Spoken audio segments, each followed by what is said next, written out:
She's going to dance. You coming? Yeah. You want to wait?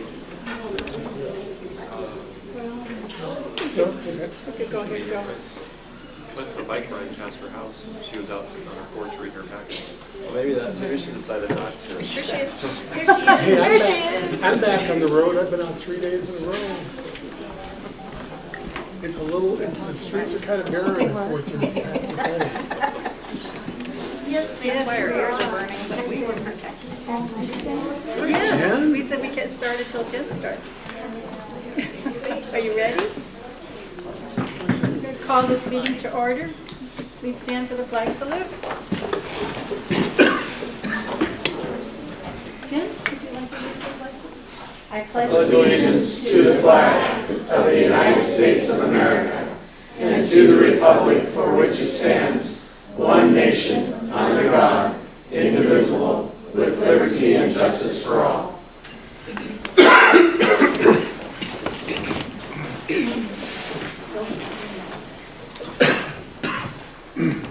Welcome to the Central School District Board meeting. Comments from the community are entertained during the time designated for communication from the floor. The board will receive communications but does not respond to individuals during this comment time. All speakers will need to fill out a comment card and turn it into the board secretary or the board chair at the beginning of the meeting. Speakers' comments are to be 3 minutes or less. Additional information and details may be submitted in writing to the board chair. The board will not hear complaints against individuals in public. All complaints must go through the board's approved process as outlined in Board Policy KL. Okay. This moves us to our communications, and do we have student reports?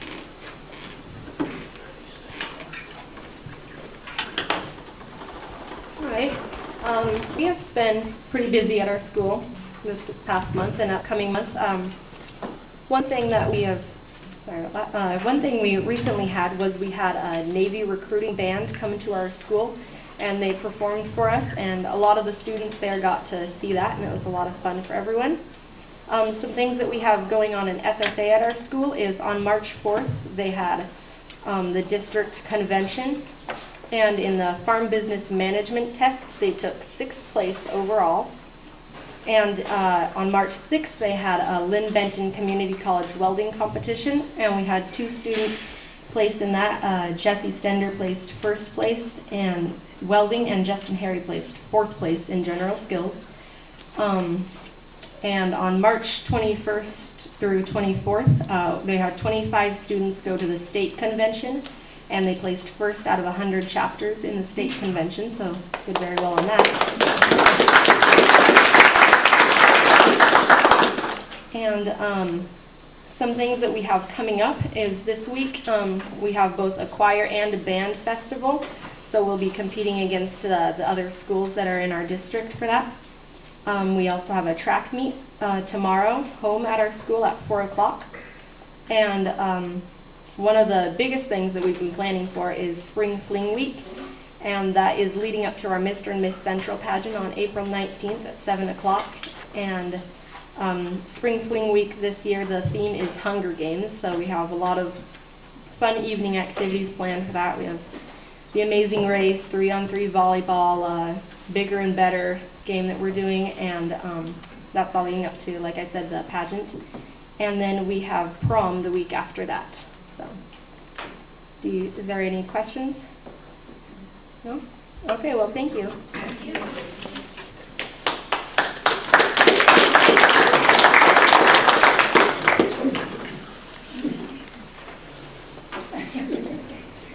Okay, we have a presentation from our Ash Creek group.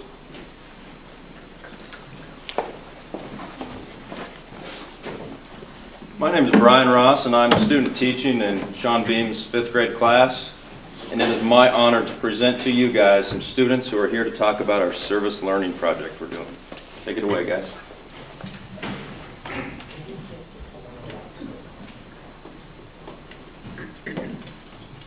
Hi. We're here to talk to you about the Ash Creek Legacy Trail, which is a trail we are going to build around the perimeter of our school's property. My name is Beth Beaver. And Ethan Love. We are 3 of the students that have gone to Ash Creek ever since it became an elementary school, which means we have gone all the way from kindergarten to 5th grade at Ash Creek. To celebrate, we have decided to build a trail around the perimeter of our school's property to leave a legacy.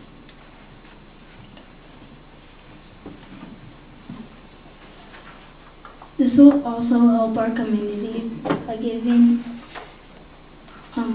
people a beautiful walking trail to walk on. This will also benefit Mr. Hedrick by giving his players a better place to warm up. We will need 3 truckloads at 15 to 16 units of hog fuel each. The total distance around the trail is 2,370 feet wide, long, and 5 feet wide. The school district is donating $3,500 for the hog fuel and possibly more for the sign. On May 17th, we will have a volunteer day where kids and their parents are invited to help spread the hog field where we want the trail to be. We are also hoping that the people who mow our lawn will also help us by spreading out the hog field into piles along where we want the trail. The dark lines represent where the trail is going to be put.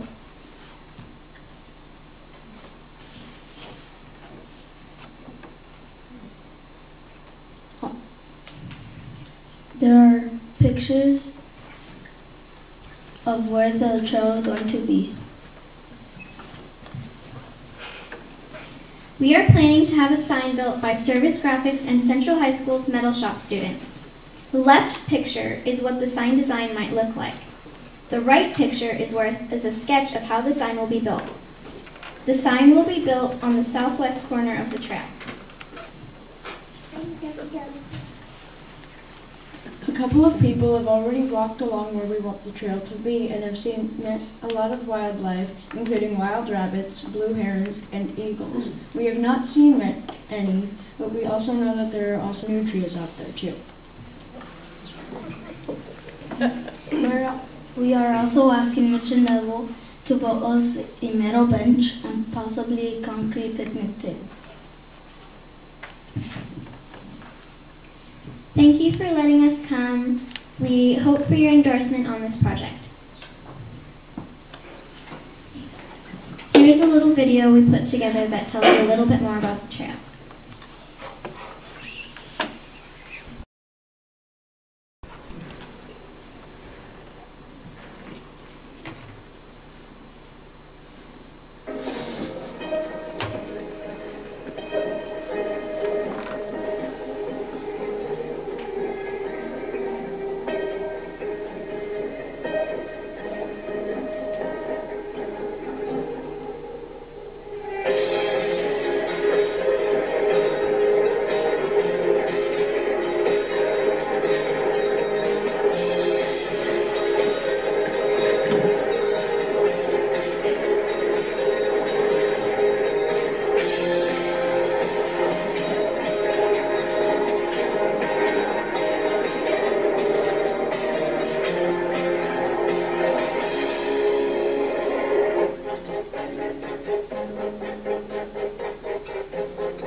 Questions?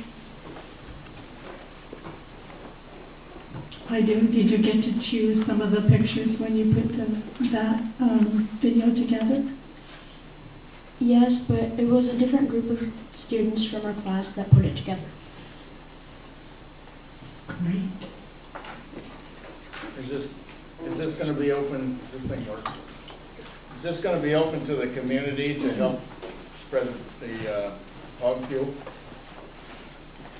I believe so. The volunteer day. Yeah, on Volunteer Day, May 17th.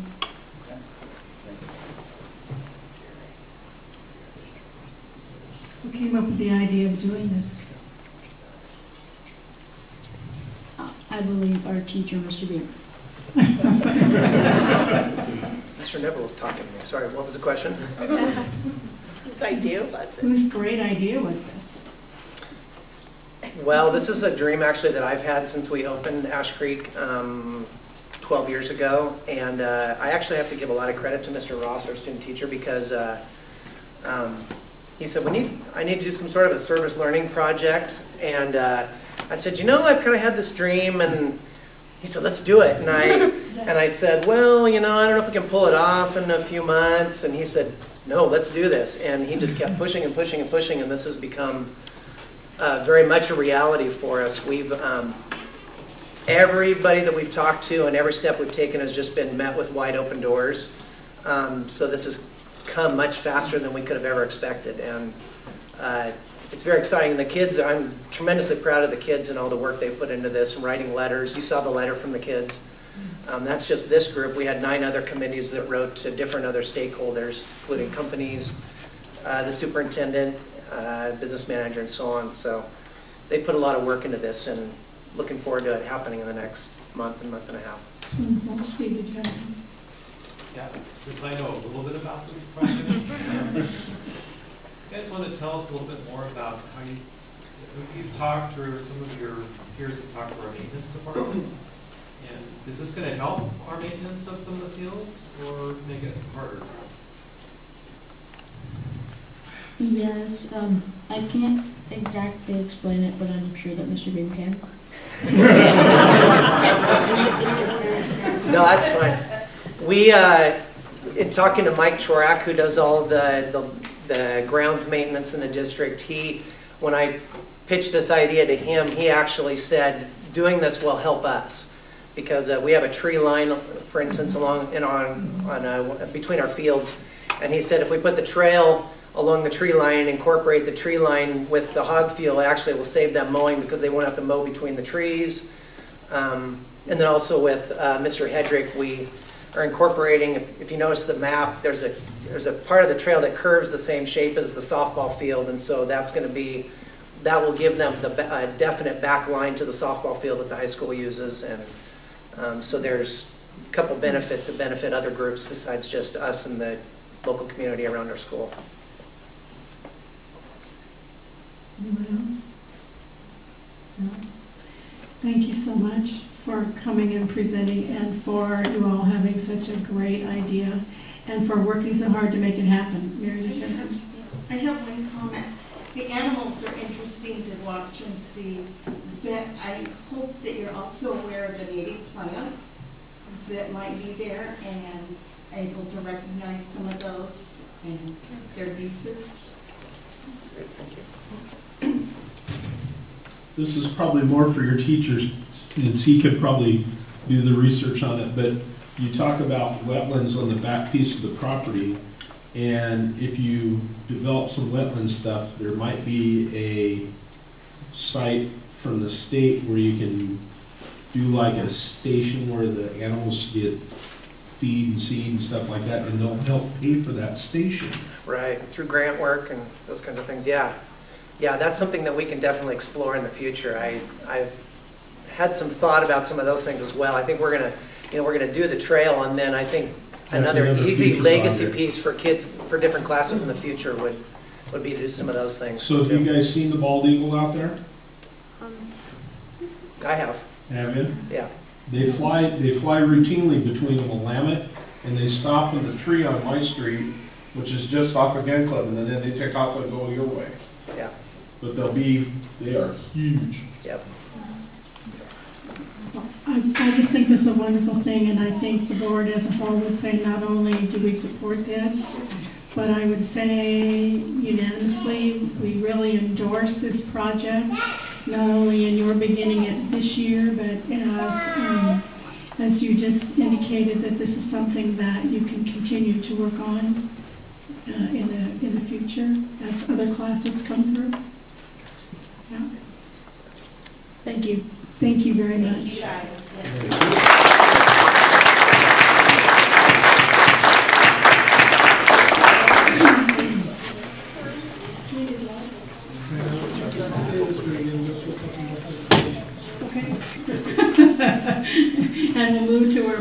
comments now, and Ben Gorman.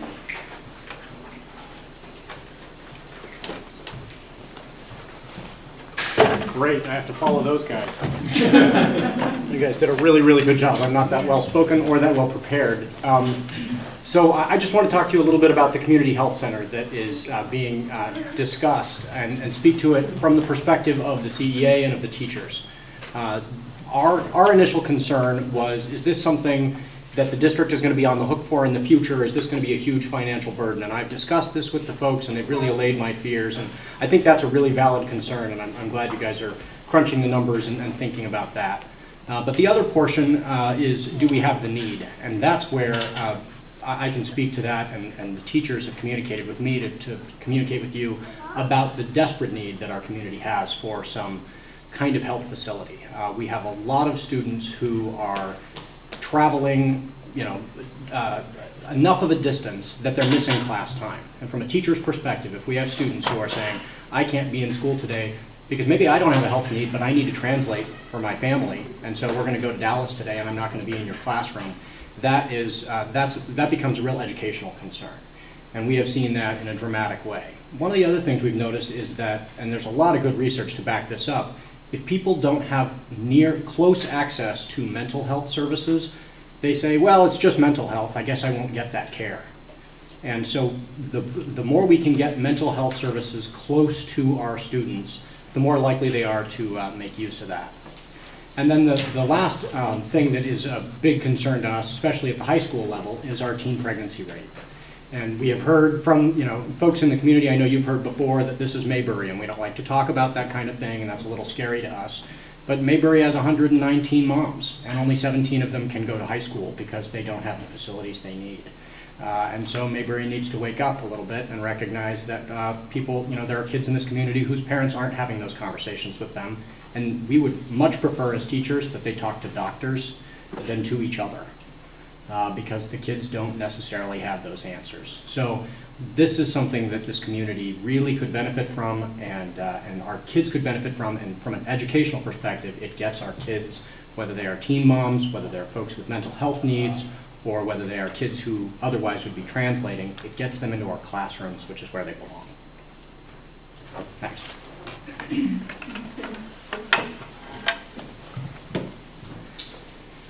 Okay. This moves us on to our administrative reports, and we have presentation on the Instant Wolf program.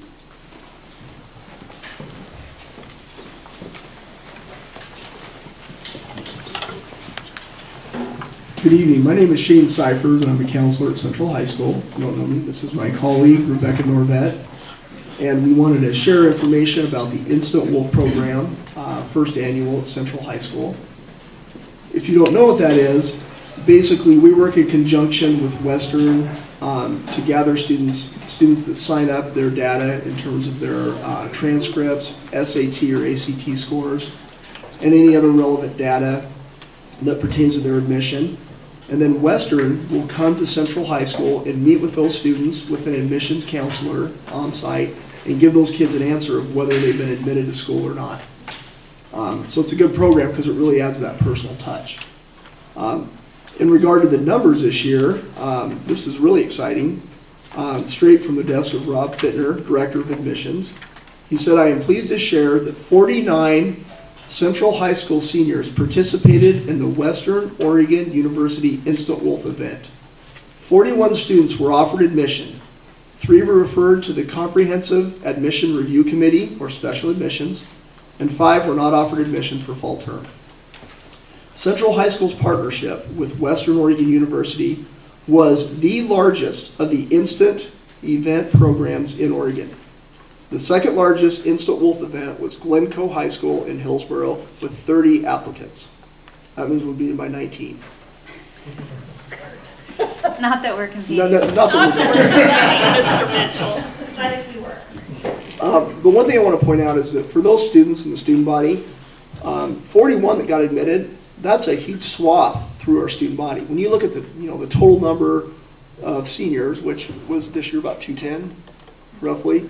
I mean, when you get 41 of them that are admitted to college, to a mid-sized university like Western, before the end of their senior year. I think that's huge, and just wanted to celebrate that. I think that's pretty cool, not only that we had such a big number, but they're the largest in the state.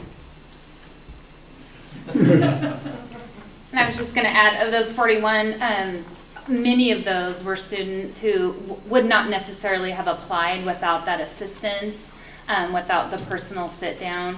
A lot of our 2.75 to 3.0 range students who are a little bit intimidated by the process, and whether they go to Western or not, this really just has given them the confidence that they can apply and that they can be admitted. So that was, I think, one of the best parts from my perspective.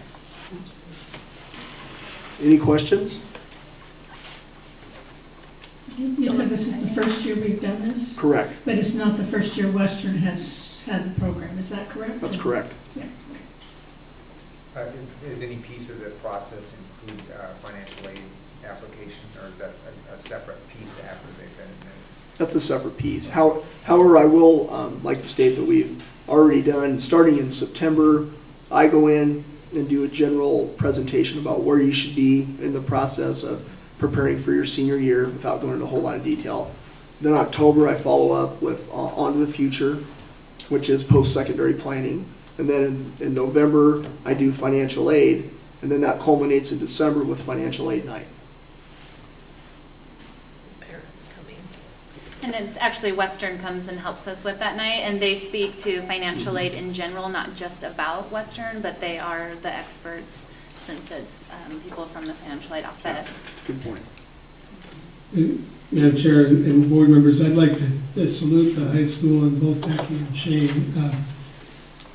Although Western's had this program for a long time, of course we have to recognize it because of budget cuts and everything. Becky was down to about 1 to 700 in ratios. We were able to increase Shane to a full-time counselor this year, which allowed him to have more time.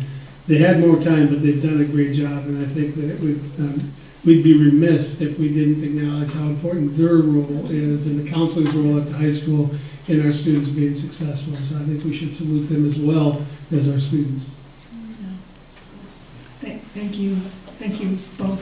Thank you. Any further questions? Thank you.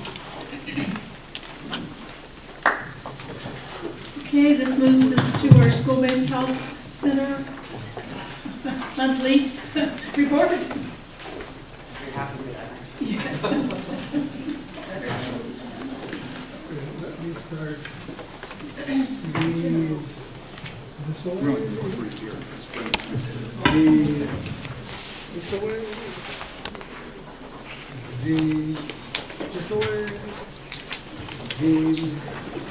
This way?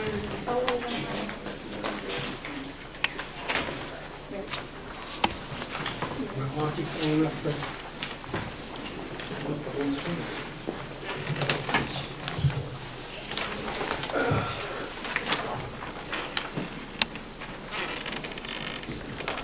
Where's my view show, Dave? Hit the slideshow, get slideshow.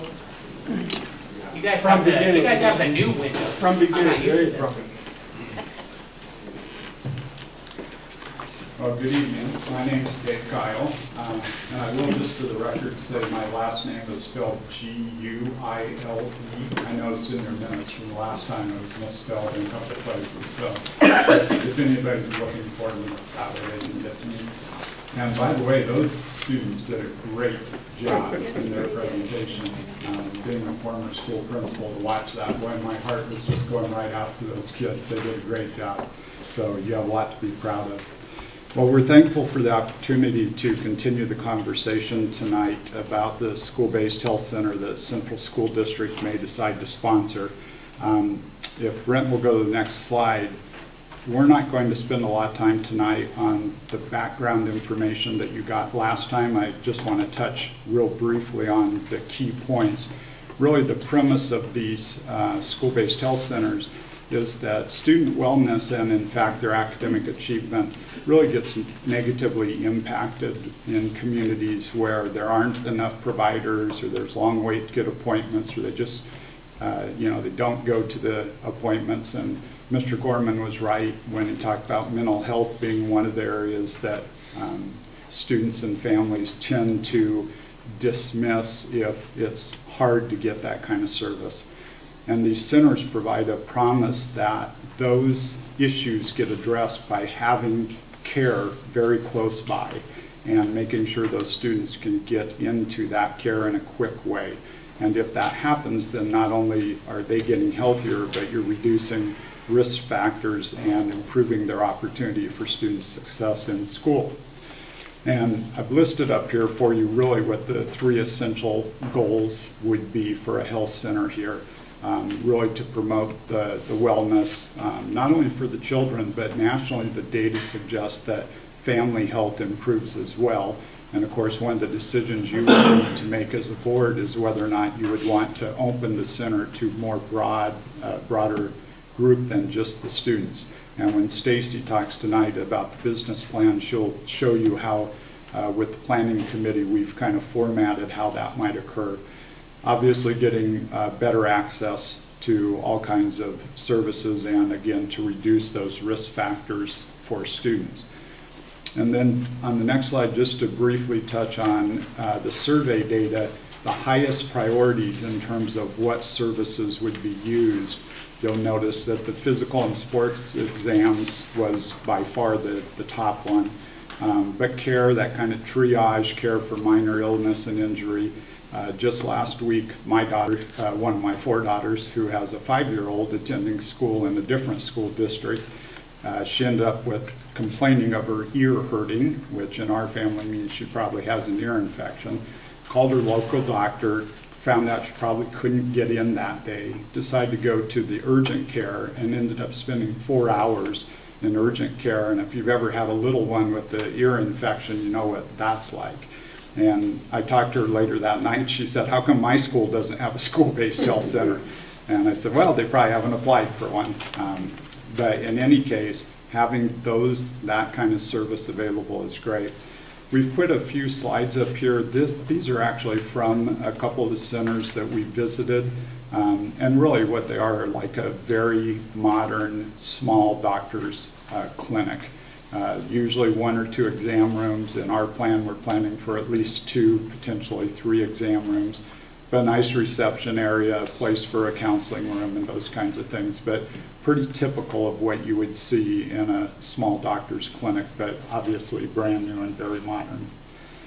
And then what we want to show here, and I want to spend a couple of minutes on this. We went through and looked at all 63 school-based health centers in Oregon. And we tried to look and say which ones of these would be the most similar to what Central would have. And so what we did was we looked at how many students were enrolled in the school district. And then we also tried to look at some of those different factors that you look at educationally, the number of English language learners, poverty rate, and those kinds of things. And we also looked at how far were they from a bigger medical community. And so we've listed that on there, and you can see, you know, in your case, you're 10 or so miles from Dallas, 15 or so miles from Salem, you know, little ways from Corvallis. And so we tried to pick out communities that represented that same kind of distance. And then once we had those, we went through and said, okay, well, how many doctors do they have in their local community? And you can see the range there goes from 2 to 10. And then how many years have they been open? And one of them is very brand new. The Estacada one has just been open for a year, but St. Helens has been open for 13. And then we looked at where are they located, you know, what's their school site, who do they serve, and you'll notice that it varies. Some are students in the whole community. Some have it where it's students during the day and then community in the evening. Some are just students and siblings and maybe the staff. Again, Stacy will touch on those things in our plan that we've put together so far.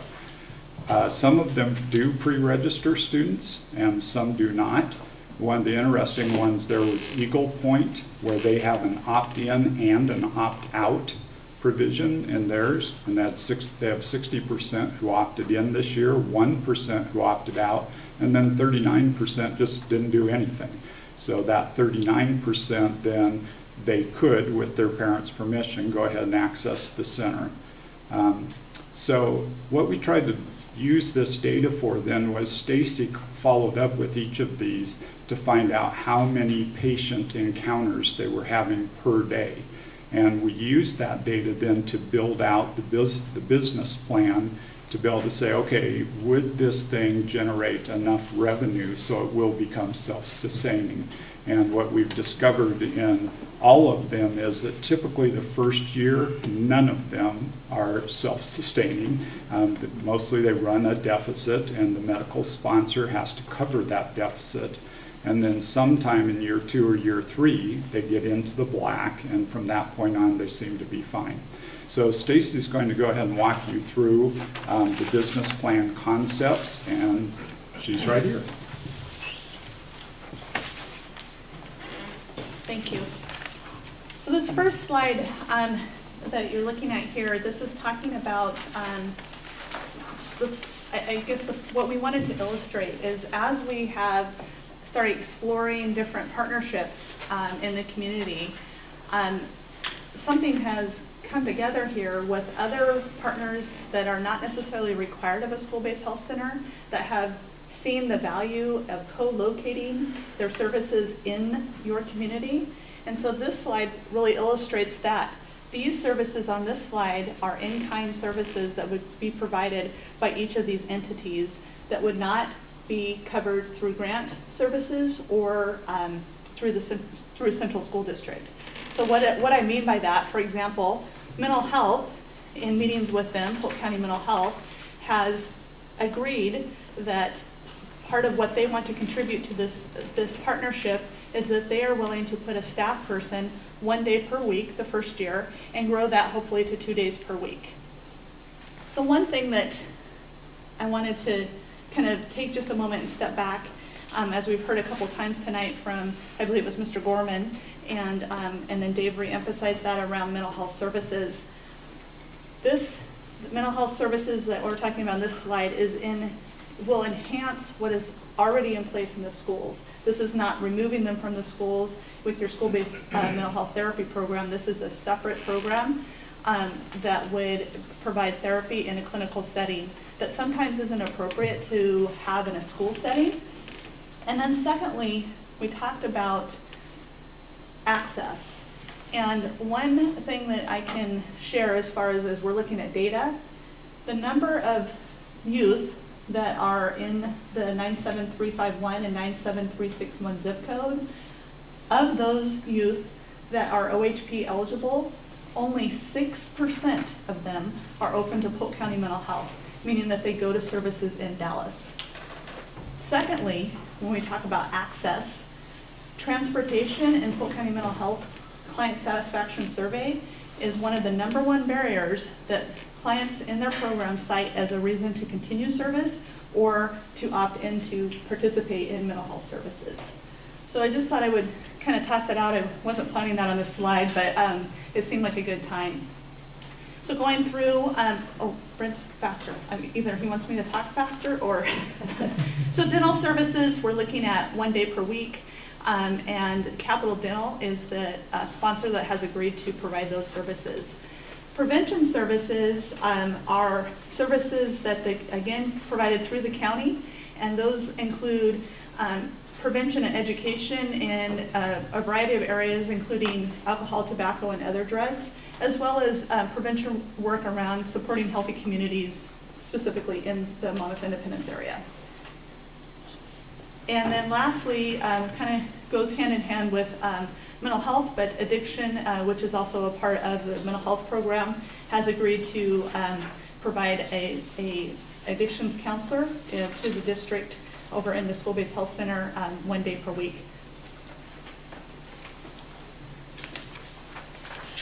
Okay, so at the last school board meeting, there were a couple questions that were posed to us.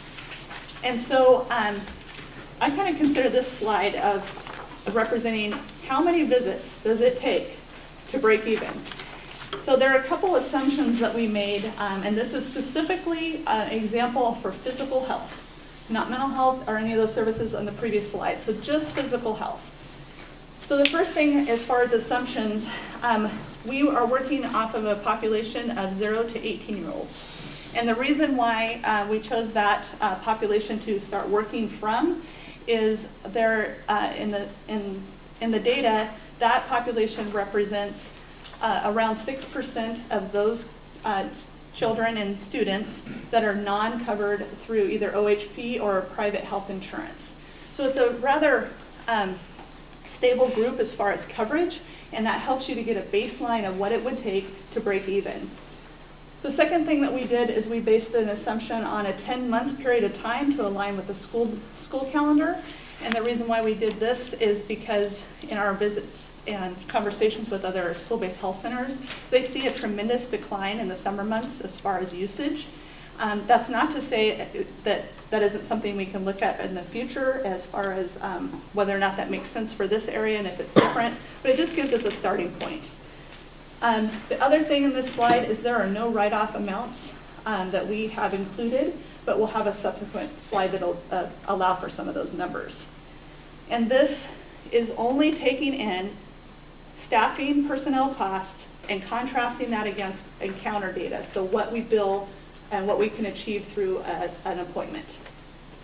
And then we used a rate that is an average amount that is what you might see between OHP return and also private health insurance.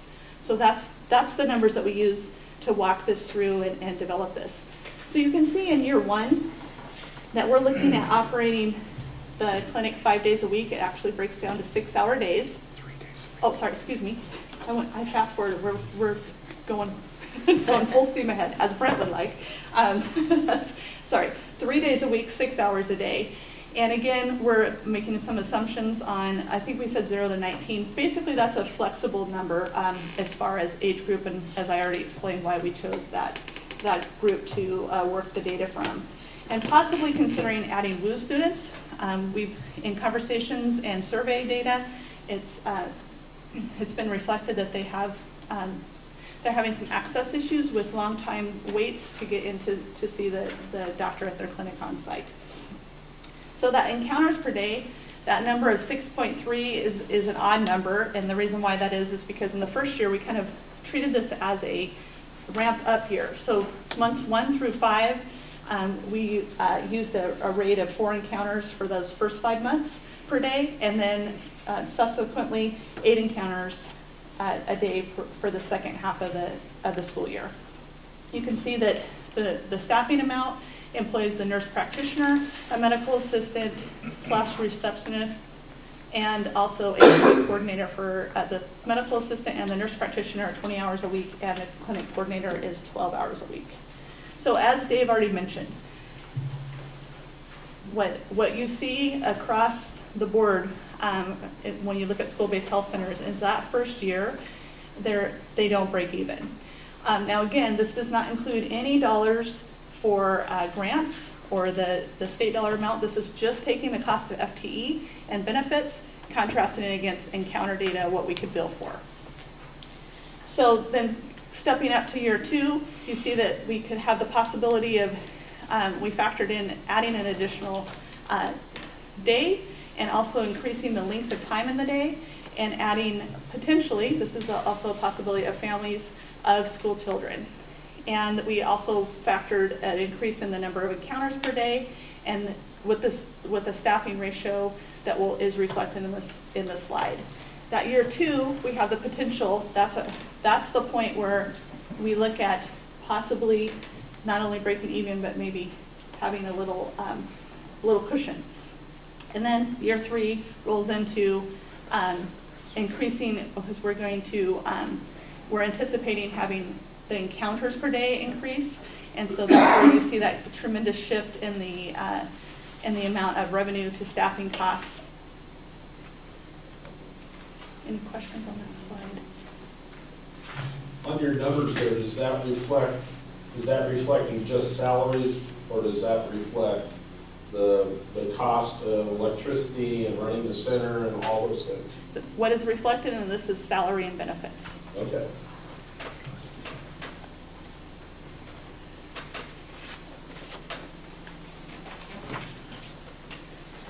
Okay, this slide is, I'm going to start off by saying that think that we can potentially view this as a conservative investment. And I'll talk a little later in the slide as to why I believe that. So year one, the first entry there, the medical sponsor, that's basically the information we just reviewed on the slide previously. That includes the nurse practitioner, the medical assistant, and as well as the clinic coordinator. And that just steps up from the amount of hours that we increase each year as the hours in the clinic increases. Polk County Public Health, their contribution that they've agreed to, and let me step back for just a moment. The entries from Polk County Public Health down to through prevention, those are all in-kind services. Again, not covered through any grant dollars. This is just what those partners have committed to invest in this district. So Polk County Public Health has agreed to 4 hours a month of nursing, community health nurse staff time. The reason why I think that this is a conservative place is this is a place that I think there could be great fluctuation in the amount of time that they are able to contribute to the district, from things such as the beginning of the school year and immunizations to school exclusionary period, that I would anticipate that we might see some pretty big shifts in the amount of time that they're able to dedicate over here into the school district. Secondly, as far as another conservative area, that would be the Polk County mental health area. Across the board, when we've gone to other school-based health centers, the number one area that they're seeing the amount of services grow is mental health. So much so that their other school-based health centers that we visited are writing grants to try to get coverage to bring in more mental health services. And I can't reiterate enough that we were talking about Polk County Mental Health not saying that they would do that, but they're saying that they would be here already to provide the service as it's needed.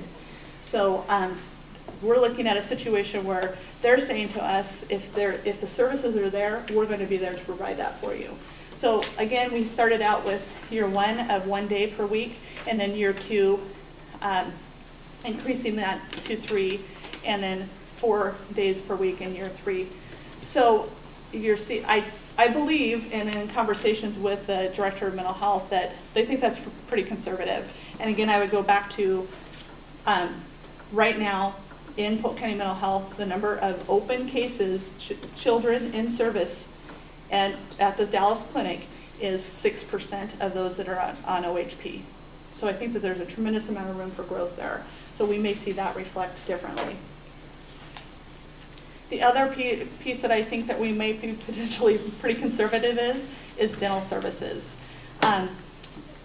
We are fortunate, I will say, in this partnership and conversation with Capital Dental. Most of the other school-based health centers that we visited don't have dental services and are actually collaborating to get dental services. So this is their commitment right now, starting out conservatively with that 1 day per week, and then increasing is what they anticipate we'll see. So when you get to the bottom of the slide there, you can see a total 3-year amount of almost $650,000 of staffing investment to the Central School District. Stacy, if I may, just a reminder, I know we've talked about it in the past, but Capital Dental's commitment actually is beginning long before we're going to even know whether we have a center, and that in May, Capital Dental will be here providing a free dental screening to all of our students throughout the district. So that, what they're using that screening for, and here's where you guys can correct me, what they're using that screening for is to determine the baseline. This is the baseline of services they're recommending. However, if the screening provides the information that I believe that they're going to see, that is going to be significantly increased. So I think that's really, really a conservative number. The second thing I'd like to point out on that slide is that Polk County is absolutely unique in the state of Oregon with regards to the services that come through the Polk County Health and Polk County Mental Health. And they have a capacity that no other county has in the state that I'm aware of. And so again, when you look at those, they have a capacity right now. If the need was there, excuse me, if the desire was there for the usage, they have a capacity to actually be able to provide service far more than that. So again, I think both very conservative numbers, and you know, right now, as an example, at the high school, we're already getting some kind of those services provided for us. So real conservative numbers in my estimation. I have a question. I'm a little confused about this. Because we have counselors in our schools, which we added back, that was a big issue. And those are contracted through Polk County Mental Health. Absolutely. Is this an addition to what that counseling would be at the schools? Yes. Okay. We're not saying in any way we're going to take counselors away from the schools as they are presently. Absolutely not. Okay. And let me add also, if I may, it's a different kind of service also. What those school-based mental health therapists do is different than what these mental health therapists are going to do in a one-on-one, set an appointment, a 50-minute with a counselor. So, but those people who are in the school sites are the ones who will often see the need that could lead to this. Is what You're hitting it right on the head with yeah. that referral right to Yes. that higher level service if it's needed. I can just expand on that a little bit. You know, through the years, so I was previously with Polk County for a number of years. That was one of the problems that we've had is the school counselors, the school-based mental health therapists that are in the schools will often identify students that really need some in-depth therapy. And oftentimes it's not an appropriate diagnosis to be seen in a school, you know, and then send Johnny off to back to PE class. And so we've had a lot of challenges with, we identify the students and then how do we get them to Polk County Mental Health over in Dallas. And a lot of these families have transportation barriers, and so we've done a lot of brainstorming in the past on how to make that happen differently. And this opens the door to be able to provide it in an appropriate clinical setting, in addition to an enhancement to the school-based mental health therapy program. I thought that's what you were saying, but I want to little clarity on that. All right. So, a secondary question that came up at the last school board meeting was, and I kind of coined this slide as, is there enough patients in this area to support a clinic? So this, again, you can see that this is a 4th year patient enrollment target, as the title suggests. I want to go through that first 3 categories there. This comes from the parent survey. And this is that group that we talked about last time that rated would definitely use the clinic, probably use the clinic for their child, or might occasionally use the clinic. What we did is we took those numbers, we also took them, so that secondary column, that second column is that total number of students enrolled in the Central School District. We took the percentage of those that responded to yes, that they would most definitely use the clinic in the future for their child. We applied a factor to it because although they 37% answered yes, we said, well, let's be conservative. Maybe 75% of those actually will fall through and use the clinic. So that's kind of how this works through this whole table here. So, for example, the second column where they would probably use the clinic, 15% of them responded in that way. We applied a factor of only half, 50%, would actually follow through of that 15%. Those numbers then translate to that projected patients from the school population. Again, looking at the age group and doing a comparison between what was answered in the survey and your school enrollment numbers. So then the first 3, as I mentioned, were probably using for your child, and down to the, looks like the 4th one, where we start talking about whether or not the parent might use them for themselves. And again, same thing, we applied a factor. We actually went more conservatively here than what we did for the child, where they said would definitely use it for self. We only applied a factor of 50% of those following through and using the clinic. So in that case, we said that 295 of those. Adding up all of those projected patients from all of those columns, you get 2,396 projected patients from the data, population data.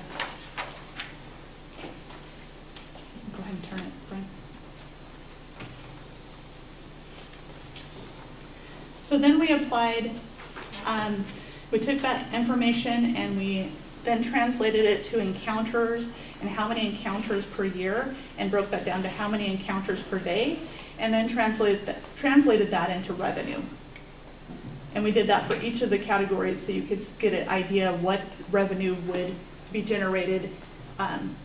We based this, we assumed some things, as you can see on the slide. We assumed only one parent per the student family, so we have no way to determine whether or not there's a two-parent household or a one-parent household, and we were trying to be as conservative as possible.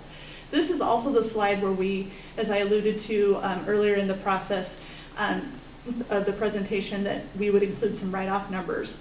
So if you look at that revenue projected at the $375,648, and we write off about 10%, that still brings us to a balance of $338,000 in revenue. And this, as you can see, exceeds our staffing costs by a significant amount. And again, this is just another way to look at the data to see if there are enough patients and students in this community that could support a school-based health center if the need was there. And then if we add in the community, we have to kind of factor in a higher amount because the percentage of those covered with health care or with health insurance decreases, and so your write-off amount would also increase. So one last thing before I turn this over to Brent, and this came to my mind as I was driving over here today. So if you took the information from the previous slide and just took the 0 to 18, that's 1,334 students, so those first 3 categories. And we assume 2 visits per year.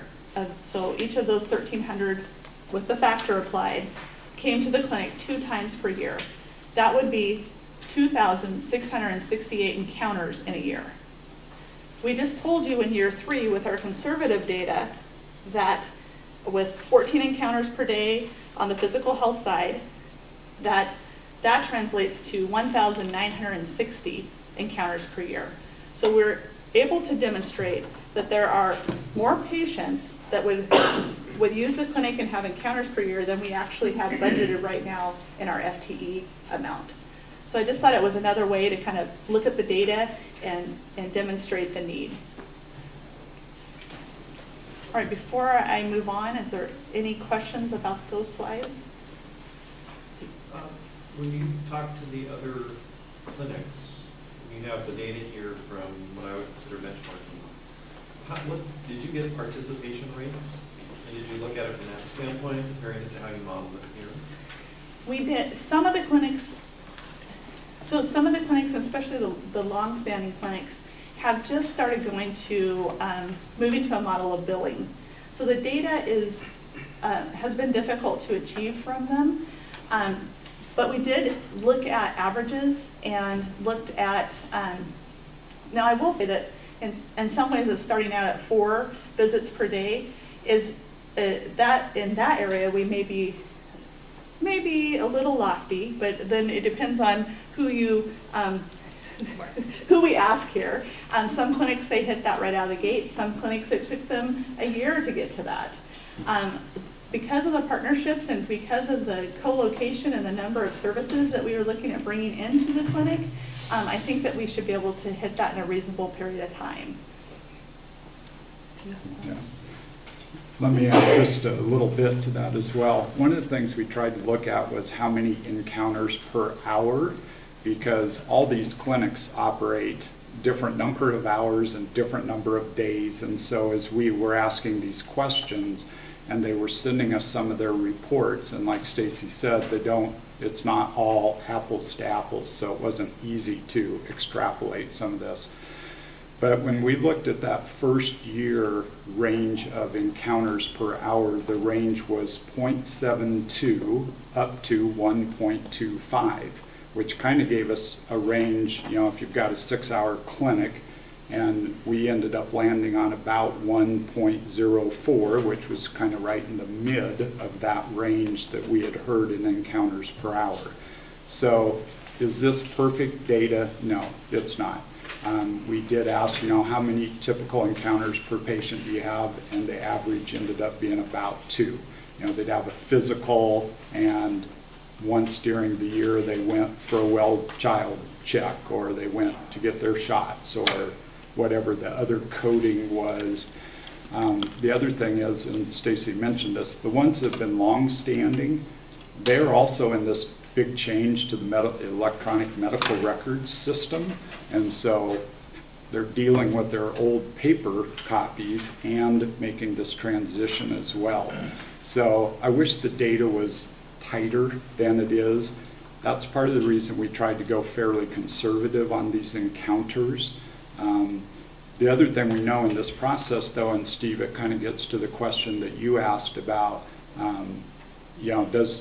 does the staffing really represent the entire cost? And the answer is no, it doesn't. But it also doesn't show the $60,000 in grant money that the state provides each year. So if we had included that, then not only would the supplies and stuff be covered, but also they'd show a profit. At this point, we're not comfortable saying that because we're just not far enough along to say absolutely. And the experience of most of these centers is the first year they don't run in the black. In every case, the medical sponsor, especially for the first couple of years, they picked up all the costs for the supplies, the equipment, all that stuff. They just did that. Some of them have foundations that they did that through their local hospital foundation. They just covered it out of their general budget. And that is part of the conversation that we're having with the medical sponsors as well, is, we're telling them to assume they won't make a profit the first year. And as we go through this data, then they have to ask themselves the question, are they willing to cover the costs?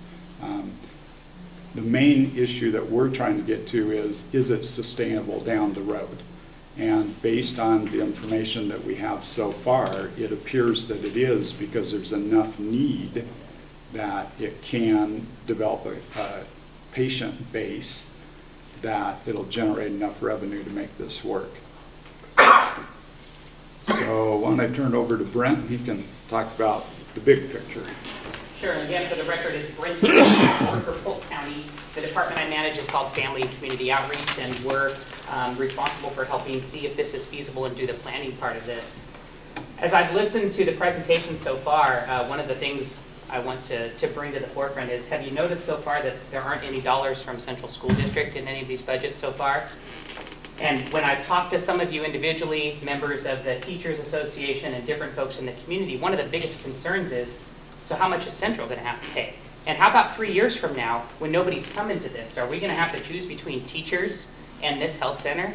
And the answer is no.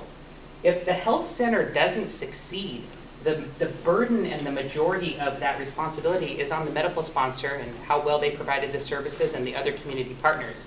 It will not be up to the district to be left holding the bag, so to speak, if this doesn't pan out in 3 to 4 years. The reason the state is so adamant about having a feasibility study done is to get to that 3-year mark to show that there is a plan for that. When school-based health centers first opened years ago, they didn't go through as much planning process as we are now, and they had more of a turnover rate of some that opened and some that closed. Now we're doing all of this study part to show the partnerships, the in-kind, the support, so we don't have to be in that position. So I get to talk about some of what I think are the fun things, which are what other people are going to pay to ensure that Central has the best school-based health center in the state. So starting right there at the top, the external grantor that we're seeking right now, I mentioned last month conversations I'm having with the Ford Family Foundation. We're going after actually more money than this, but this is the school-based health center side. If you remember, this same building is also potentially going to be remodeled to have a infant, toddler, teen parent program on the other side as well. So some of these dollars will kind of be for both of those projects. But we're going after dollars. They have earmarked funds for rural health, infant toddler care in Oregon, and also capital construction. So we qualify for all of those. We're going to be going after those dollars. Financial reports for this evening were placed in front of your seats when you arrived. First of all, I'd like to start off as the third quarter status of our fiscal year. I've got your Fund 100 budget to actual reports. So both the revenue, this is the 2-page colored sheet, 1 letter size, 1 legal size.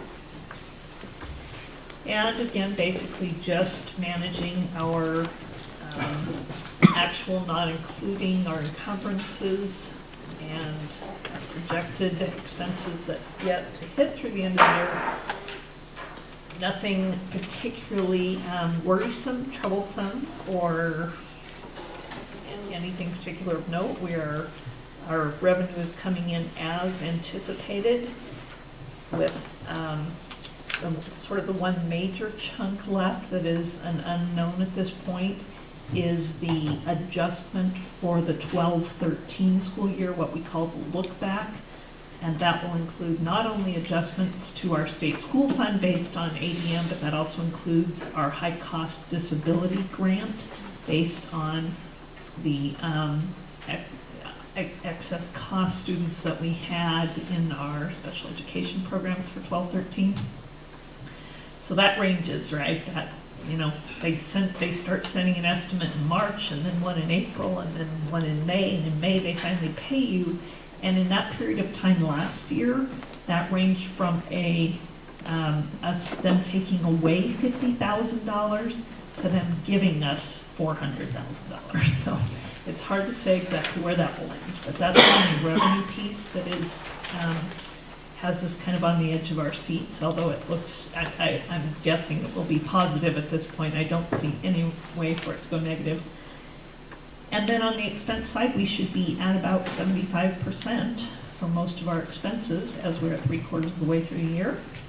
And as you can see, that is generally the case. If you look at the gray lines that are the subtotals, you'll see we're just really kind of right on in most areas, other than our 200s, which are our payroll taxes and benefits, our associated payroll costs. And that's predominantly, as you can see, because of the PERS cost, one of our major costs, and our contracted employee benefits. We budgeted to, as if PERS reform was not going to happen, just in case it didn't. At the time we budgeted, we weren't sure. So we do have excess budget in the PERS line item. And then our contracted employee benefits, as you know, we also budgeted for increases that did not occur for us, either because of the insurance rates or because of our contract negotiations. So we do know that those line items have a little extra money in them. Nothing else particularly of note, although I will mention there is one new revenue line item and it's a new expense line item, and they both refer to Medicaid reimbursement.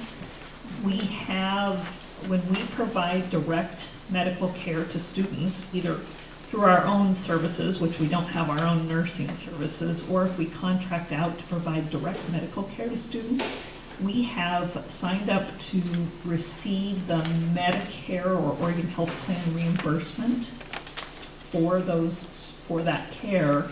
And to do that, we pay a small percentage of that to the state, because they're doing the pass-through for us. They're doing the Medicaid billing for us, the Oregon Health Plan billing. So we pay the state share for a portion of that, and then we get the revenue through OHP.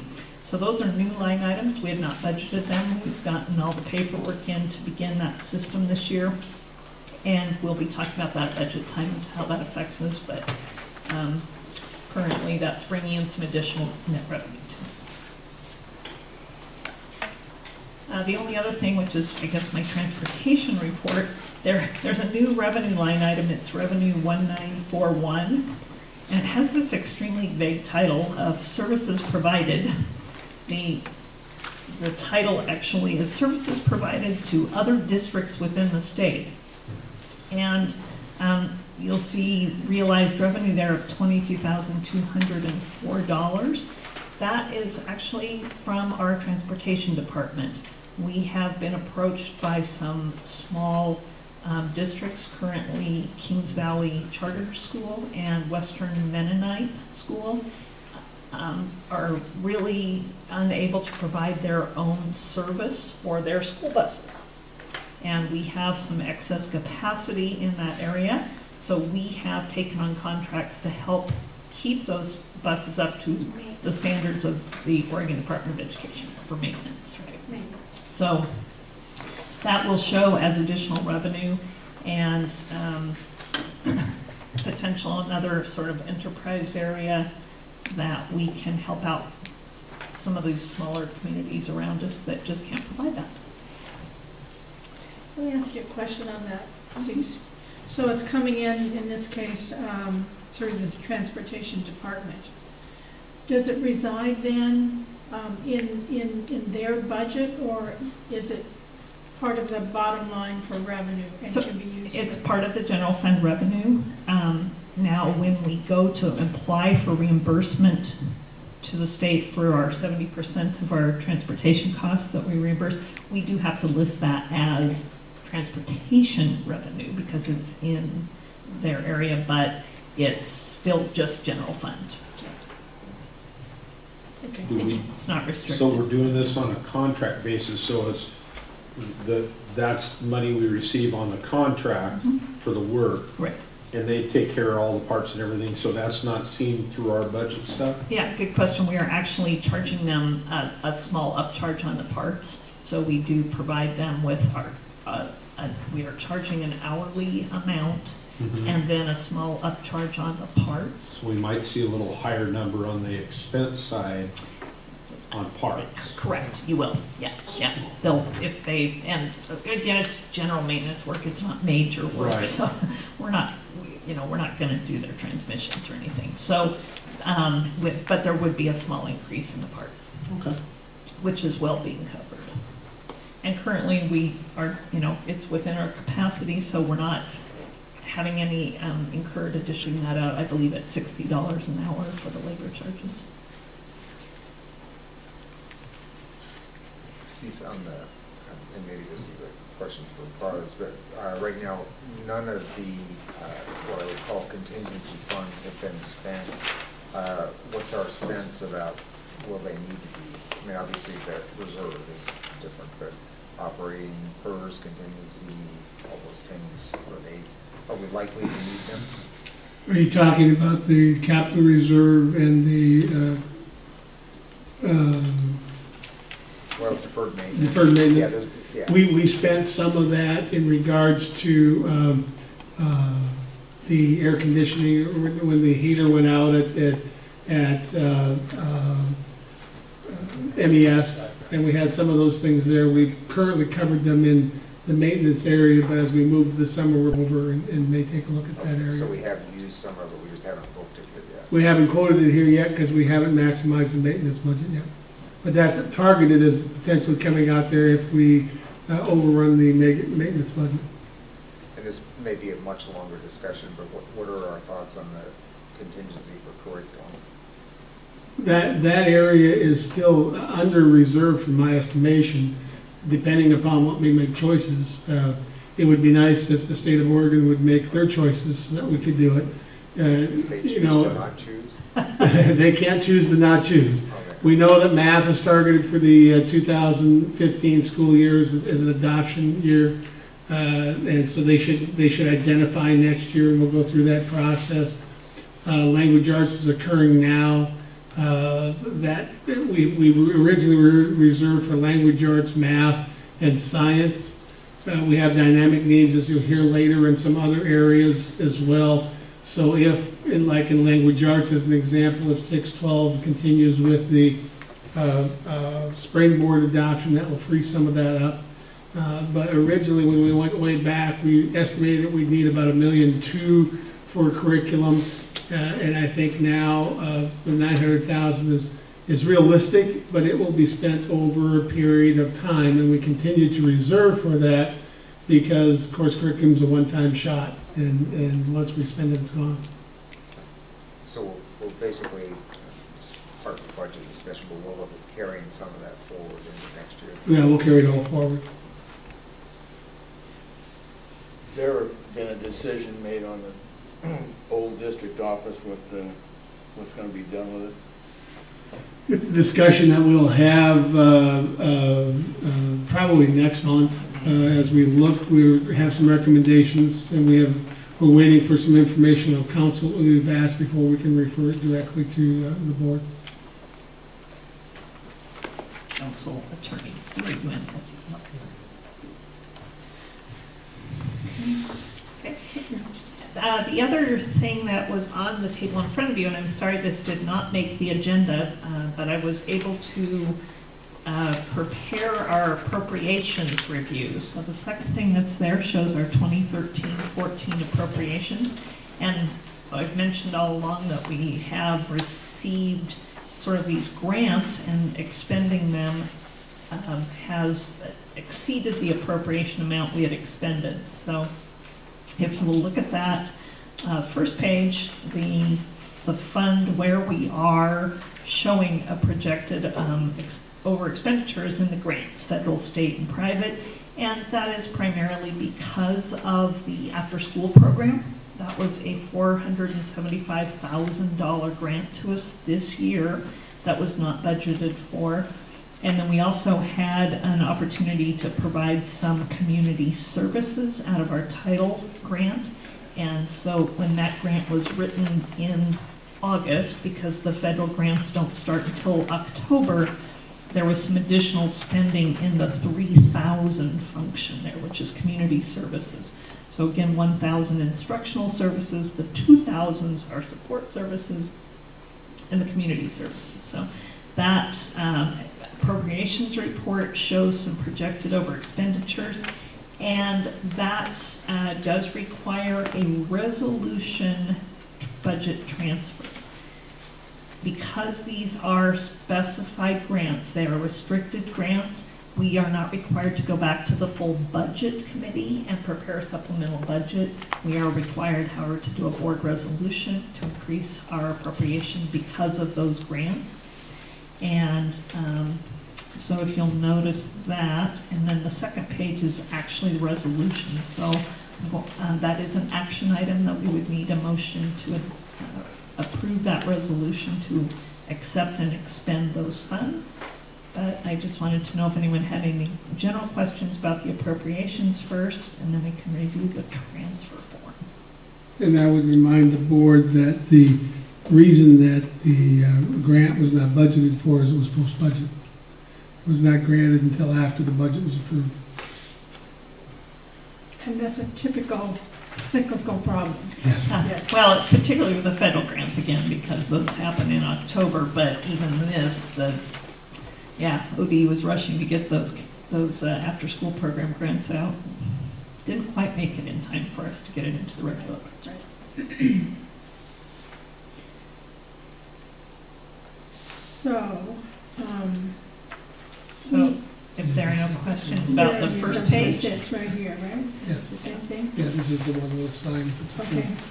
If there are no questions about the first page, then the second page is that resolution transfer. The state budget law requires that we indicate why the transfer is being made. In this case, it's unforeseen restricted grant funds received. It indicates that we asked for the original appropriation, the change in appropriation, and the proposed new appropriation. So I've listed those there for you. And this is only in this special revenue grants fund section. It doesn't change the general fund or our debt service, for example. So this is just in that one appropriations section that we had made. It does increase our total appropriations overall from $38,372,924 to $38,848,889. And again, would require a motion from the board. Do we want to do that now? Okay. We'll go out of order and actually do this now as part of our report. So, is there a motion? I'll move that we adopt this resolution transfer to adjust the Special Revenue Fund 200 Grants Fund from 38 $372,924 to $38,848, $889. Second. Been moved and seconded to approve the resolution transfer. Is there any further discussion? So this money, this 475 something is actually money that we weren't expecting and now we're getting it. The grant that was awarded post-budget. Post-budget. We were expecting it, we just didn't know we had it. Right. Yeah, as in, don't count your chickens before they're hatched. There you go. Don't count the fish till you got it in the boat. Right, okay. Any other comments, questions? Okay, all those in favor, please raise your right hand. Opposed? Passed unanimously? Okay, Thank you. That concludes my report. okay, so now, Buzz, you were... Moving on to several items here in the superintendent's report. One of them is enrollment, and you have three sheets in your packet. I'm simply projecting it so the audience can see it as well. You'll see that enrollment dipped slightly in the month of March, or the April 1st enrollment. At the end of March, we were at 2895, and at the end of April, excuse me, at the beginning of March, we were 2895. At the end of March, we were at 2893. So we had a 2-student loss in that. If you look through it, at the elementary level, you'll see that this doesn't want to show right. There you see. At the elementary level, what you'll see is that there was an increase of 1 student, so it really has been flat in its motion. It hasn't started a little bit of a decline, but it has since flattened out. So we're at 1320 this year, or this year at this time. Last year at this time we were at 1300, so you can again see the history here besides where we're currently at. And if you go to secondary enrollment, we had a small decline of 3 students. But as you can see, the 1573 is 68 students larger than we had last year at the same time. So we've tried to provide you here with a 5-year history so that you can see, as we see the information that we gather going through to make some of our budgeting decisions and other decisions as we move forward. Any questions on enrollment? Did we get a sense, I can't remember if we discussed this or not, basically it looks like enrollment jumped from last year to this year by 75 kids. Do we have a... We have searched everything you can search. You know, I think there's some subtle things that I have found. As an example, I know that LK had added a new shift, which is 25. I also happened to, because I've recently been visiting with the executives out at LK. LK is adding another shift, which will be about 25 new employees. But you don't see anything as far as real estate, you know, rentals and things of that nature, and sales. There's just not an awful lot out there. But I do know that there are some of those things happening. Oh, isn't some of that's what makes the shifts that they've taken off of last year? Yes, yeah. So 100 kids just kind of showed up out of nowhere. And particularly at the secondary level without the equivalent at the elementary level. That was really, it's kind of a unique thing. We can't find any significant reason that you can put your finger on, but we continue to look. We probably shouldn't count on getting another 100 next year. Well, that's one of those interesting things, you know, to be honest with you, that's a, you kind of hope and you kind of wonder at the same time whether we want to do that. Okay, moving onward, Division 22. I reported earlier to you that Division 22, which are the assurances that we provide to the state with regards to practices and programs, that those programs, as far as we knew, were we were meeting in compliance with Division 22. We did use part of the 20 days that Barb Wielander provides us as a retired, and it's not going to be on the board. as a retired administrator and found that in our Division 22 assurances, which we will be filing this week, that we do have 3 deficiencies that we're going to have to work on correcting. One of the deficiencies rests in our media programs. Over the years, we have not had a media specialist, a licensed media specialist, as part of our programs overseeing them, and we're going to have to work with ODE, with WESD, which we've used in the past, to resolve this issue, but it's one of the Division 22 assurances that we had to check no on and provide a plan. Second one is instructional materials adoption. We're out of the adoption cycle. Anecdotally, it's always interesting for me that they're holding us to an adoption cycle that they've changed on 4 different times, and they're not meeting themselves, but it is part of the requirements. We are out of the adoption cycle, and we will get back into that. We have indicated to them that we've reserved and budgeted, etc. So our note says, we'd have done it if you'd have done it. We can't say it quite that way, but we're being more politically correct. We can buy a bunch of textbooks we could throw away in 2 years when you figure it out. And then the other thing is, again, in the instructional services, and it has to do with our health curriculum. It's kind of a unique situation. We have language arts, which is required 4 credits, of course, at the high school level, and everybody has to take language arts. If you look at the Division 22, a book that gives you instructions, it's about yay thick. And in that, there's a little blurb about a paragraph and a half long that describes language arts. That's, like I say, 4 credits at the high school. It's given every year from day one. There are 7 pages to delineate what we're responsible to with regards to health and health education. And at this point in time, our policies are adequate, but our instruction with regards to those policies, we need to check. Basically, again, adopting materials that are significantly outdated and improving that component of things. And this is such things as the required components of anabolic steroids, drugs and alcohol instruction, and as they surround the